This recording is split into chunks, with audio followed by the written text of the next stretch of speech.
the 17th of January, 1945. Dawn breaks over the South China Sea. The horizon glows pale gold, and the water stretches endless and black beneath it. Lieutenant Saburo Nakamura stands on the listing deck of the cruiser Kasuga, his hands gripping the cold steel railing. The wind bites at his face. Around him, the remnants of Japan's once proud naval force drift in broken formation, hulls scarred, paint blistered, crews hollow-eyed. He looks skyward. The sky is empty, silent. For now, Nakamura has been a naval aviator for 4 years. He has flown through the smoke of burning American carriers at Midway, through the chaos of the Philippine Sea, through skies so crowded with tracer fire they looked like falling stars. But this morning, something feels different. The air itself seems to hum with waiting. He does not yet know that within the hour, the sky above him will cease to be sky at all. It will become a ceiling of wings, a swarm so vast it will blot out the sun, an armada of American aircraft so overwhelming that men will weep at the sight of it. He does not yet know that everything he believed about naval warfare, about honor, about the limits of human production, is about to shatter like glass. In the distance, invisible beyond the curve of the earth, the steel cities of the United States Navy steam toward him. Carriers. Not one, not 3, dozens. Each one a floating factory of death. Each flight deck a conveyor belt of Hellcats and Avengers and Corsairs, engines roaring, propellers spinning, ordnance loaded and ready. The Americans are coming, and they are bringing the future with them. The seeds of this moment were planted years earlier, in the cold calculus of industrial war. When Japan struck Pearl Harbor on the 7th of December 1941, its naval strategists believed they had achieved the impossible. 6 aircraft carriers had launched over 350 aircraft in 2 waves, crippling the American Pacific Fleet in a single morning. It was, by any measure, a spectacular demonstration of naval aviation. The Japanese carriers Akagi, Kaga, Soryu, Hiryu, Shokaku, Zuikaku were the finest in the world, their pilots among the most skilled ever trained. Admiral Isoroku Yamamoto, architect of the attack, understood the stakes. He had studied in America. He had walked through the factories of Detroit, seen the steel mills of Pittsburgh, felt the trembling pulse of a nation that could, if provoked, build machines faster than any other on earth. He told his officers plainly, "I fear all we have done is to awaken a sleeping giant and fill him with a terrible resolve." But even Yamamoto, brilliant as he was, could not fully grasp the scale of what was coming. In 1941, the United States possessed 7 aircraft carriers. By 1945, that number had exploded to nearly 100. Not all were fleet carriers, some were light carriers, others escort carriers built on merchant hulls, but the mathematics were undeniable.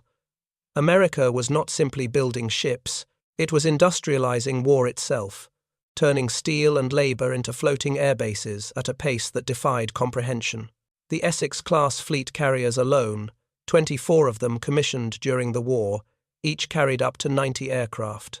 The shipyards of Newport News, Brooklyn, and Philadelphia worked around the clock, riveting hulls together in assembly line fashion, launching a new carrier every few months. What had taken years before the war now took 16 months. What had seemed impossible became routine. Japanese intelligence officers, reading the reports, thought the numbers were errors. Propaganda. American bluster. They could not accept that a nation, even one as wealthy as the United States, could produce warships at such speed. Japan's own shipyards, starved of resources and hammered by American submarines, struggled to replace losses. Each carrier sunk was a wound that could not heal. The Akagi, Kaga, Soryu, and Hiryu were lost at Midway in a single day. The Shokaku and Zuikaku would follow. And there would be no replacements. Japan's carrier fleet, once the terror of the Pacific, dwindled with every engagement, while America's grew like a steel forest in spring. But it was not only the ships, it was the aircraft, and it was the pilots. By 1945, American naval aviation had become a machine of staggering efficiency. The factories of Grumman, Vought, and Douglas churned out fighters and bombers by the thousands. In 1944 alone, the United States produced over 96,000 military aircraft. Japan, in that same year, managed 28,000, and many of those were obsolete before they left the factory floor. American planes were faster, tougher, better armed.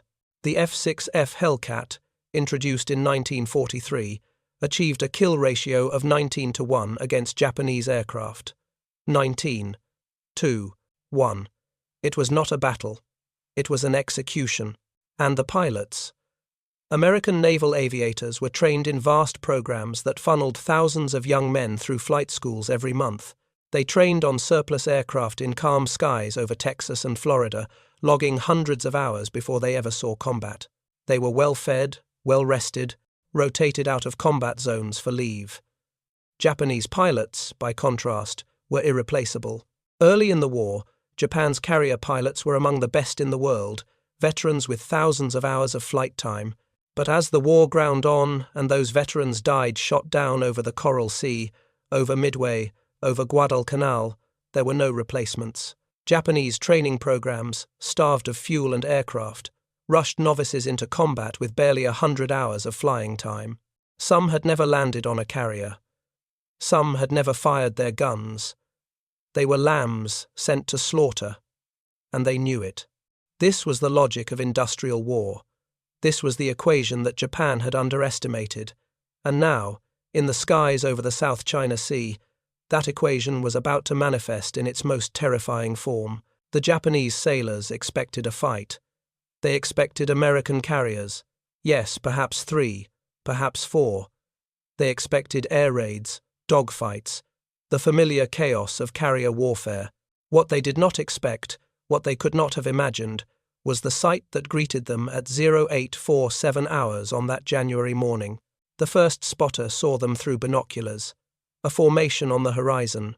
He counted. 10 aircraft, 20, 50. He kept counting. His hand began to shake. 100. 100. 50. He stopped counting. He lowered the binoculars. He looked at the officer beside him. "Sir," he whispered. "The sky is full of them." And it was. The American Task Force, Task Force 38, led by Admiral William Halsey, had positioned itself within striking range during the night.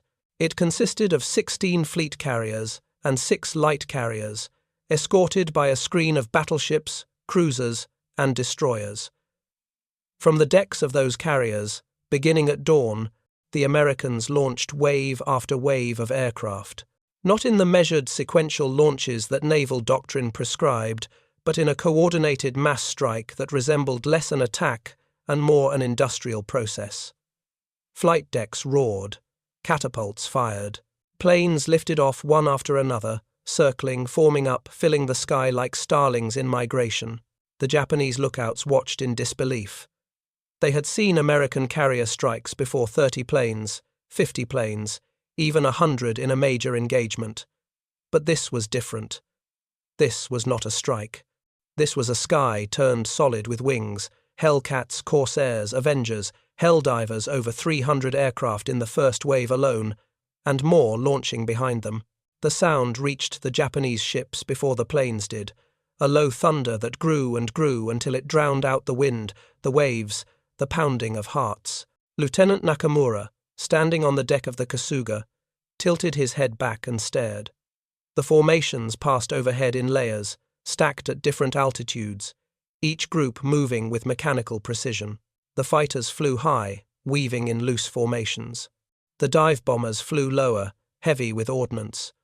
The torpedo bombers skimmed close to the water, wings glinting in the morning light.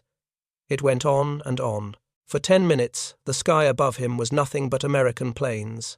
He thought of a phrase from his childhood, a story his grandfather had told him about a plague of locusts that darkened the sun over a village in Manchuria. He thought, "We are that village now." The anti-aircraft guns opened fire, spitting shells into the sky, but it was like throwing stones at a typhoon. A few planes fell, trailing smoke, but the formations barely wavered. They came on. The dive bombers peeled off, one after another, plummeting toward the Japanese ships with a shriek that made men cover their ears. Bombs fell. The sea erupted in columns of water. A destroyer to the left of the Kasuga took a direct hit amidships and broke in two, its bow lifting almost vertically before it slid beneath the waves. The torpedo bombers came in low and fast, threading through the flak, and their fish hit the water in neat rows, tracks spreading like fingers. An explosion. Another.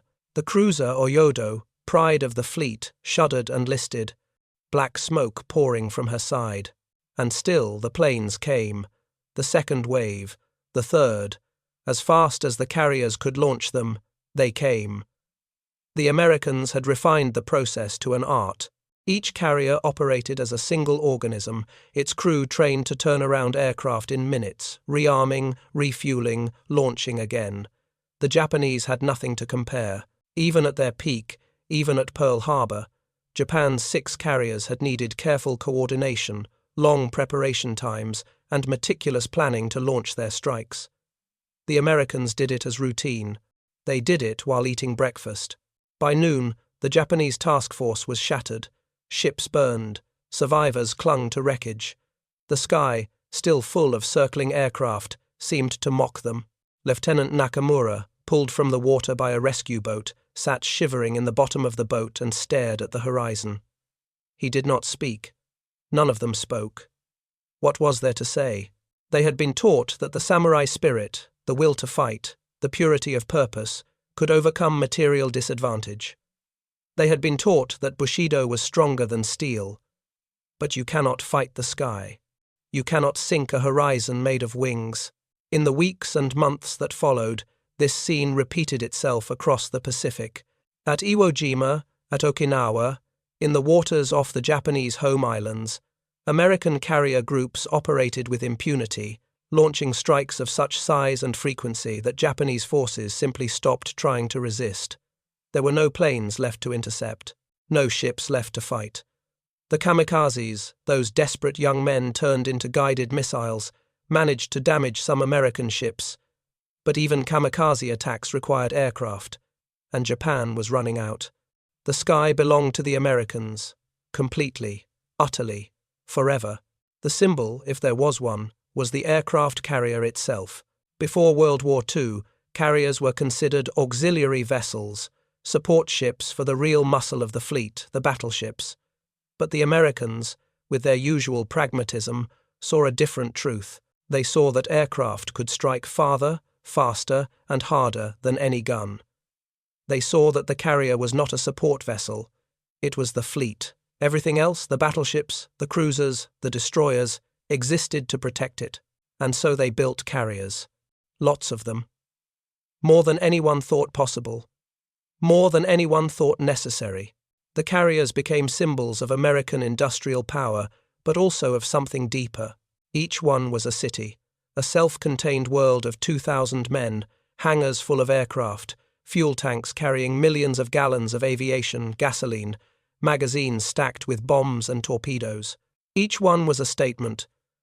We can build this. We can build 100 of these. And we can keep them supplied, across an ocean, for years. Japan, with its limited resources, its blockaded home islands, its dwindling oil reserves, could not match this, could not even approach it. The disparity was so vast, it became almost metaphysical, and the Japanese sailors, when they saw the American carrier groups for the first time, understood this in their bones. It was not just the numbers, it was the implication. These ships, these planes, these endless waves of steel, they were the product of a society so wealthy, so organized, so relentlessly efficient that it could afford to send hundreds of aircraft into the sky just to sink a single cruiser. It was abundance weaponized. It was democracy industrialized. It was everything Japan was not. One captured Japanese pilot, interrogated after being shot down in February 1945, was asked what he thought when he first saw the American carriers. He was silent for a long time. Then he said, "I thought, how do you fight a factory?" The question had no answer. The transformation in Japanese military thought was slow, painful, and ultimately incomplete. For years, the Japanese High Command had operated on the assumption that morale, training, and spiritual strength could compensate for material weakness. This was not entirely foolish. In the early months of the war, Japanese forces had achieved stunning victories against better-equipped opponents: British Malaya, the Dutch East Indies, the Philippines. These successes seemed to confirm the doctrine: will matters more than wealth, spirit triumphs over steel. But the carrier strikes of 1945 destroyed that illusion. You could not will away 300 aircraft. You could not meditate yourself into industrial capacity. The mathematics were too stark, the disparity too obvious. Japanese officers, reading the battle reports, felt the ground shifting beneath them. Some retreated into fatalism, embracing the kamikaze ethos: if we cannot win, we will die beautifully. Others began to question the entire premise of the war. If America could produce carriers and aircraft at this rate, what was the point of continuing? What was the end game? There was no end game.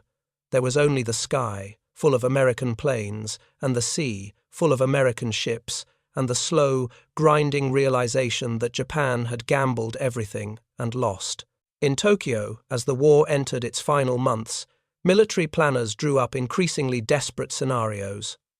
Operation Ketsu-Go, the defense of the home islands, assumed that American carriers would launch continuous strikes against Japanese positions, that the sky would be contested not by Japanese fighters, there were none left, but by ground-based anti-aircraft fire and suicide attacks. The plans were fantasy. The Americans, by mid-1945, had 15 fast carrier task groups operating in the Pacific. 15. Each capable of launching strikes larger than the entire Japanese Air Force. The disparity was so extreme it ceased to be a war and became something else: a demonstration, a lesson, a sermon delivered in fire and steel. And the lesson was this: industrial capacity matters. Resources matter: the ability to feed your people, fuel your ships, replace your losses. These things matter more than courage, more than honor, more than any ideology. The samurai charging the machine gun is brave. He is also dead. And bravery does not win wars. Production does. The American carrier groups, those floating cities of steel and gasoline, embodied this truth. They were not just weapons. They were arguments. They said, this is what democracy can build.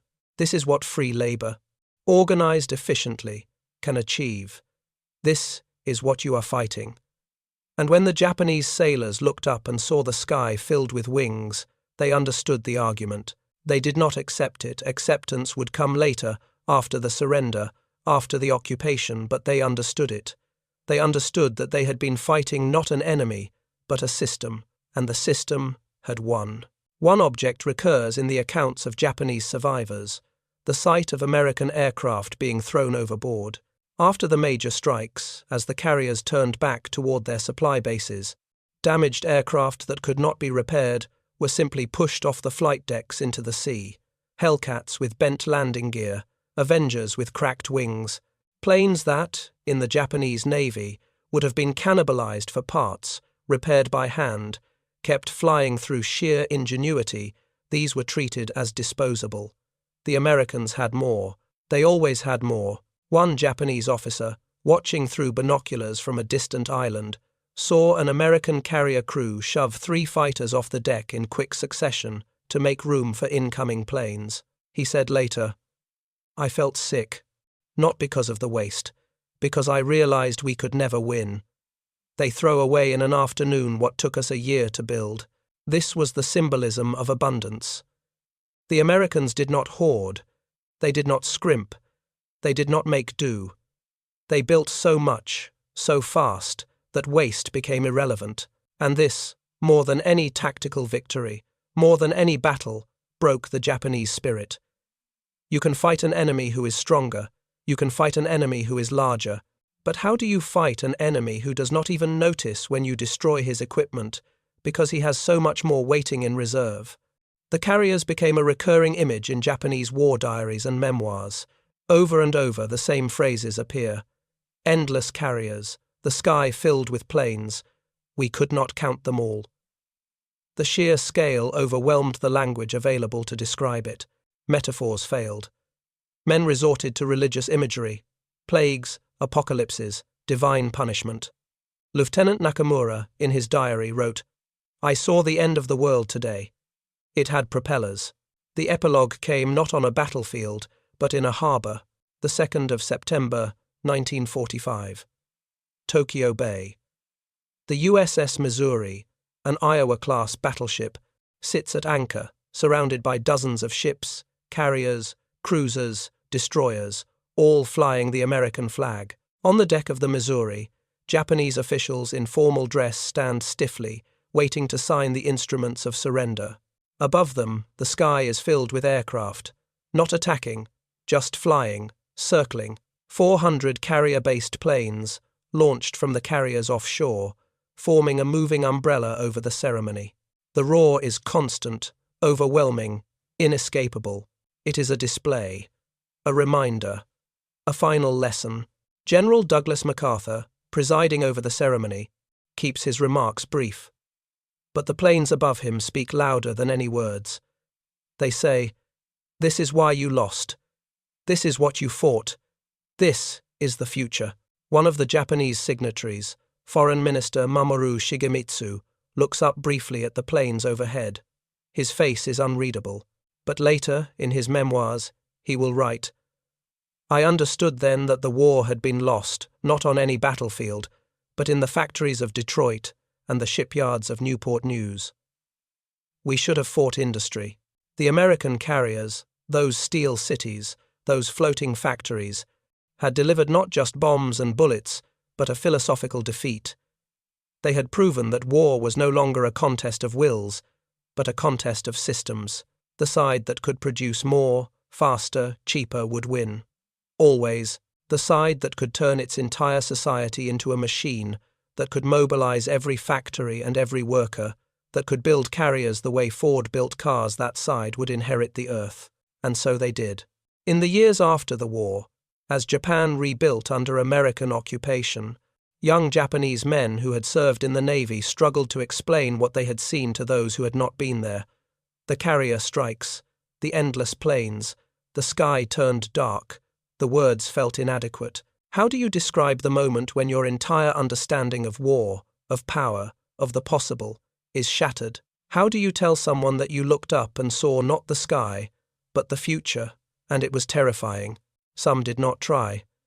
They stayed silent, carrying the memory like a scar. Others spoke in fragments, images without context.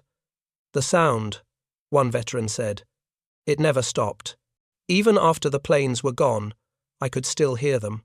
But perhaps the most eloquent testimony came from a former Zero pilot, interviewed in the 1980 seconds, decades after the war. He was asked what he remembered most vividly. He thought for a long time. Then he said, "I remember thinking, as I watched them launch, that this was not war. War is something between equals or near equals. This was something else. This was the future erasing the past. And we were the past." The American carriers and the hundreds of planes they launched in perfect unison were more than weapons. They were time machines. They brought the future to the Pacific, and the future was industrial, democratic, overwhelming. It could not be resisted by courage alone. It could not be defeated by spirit. It could only be joined or surrendered to. And so Japan surrendered.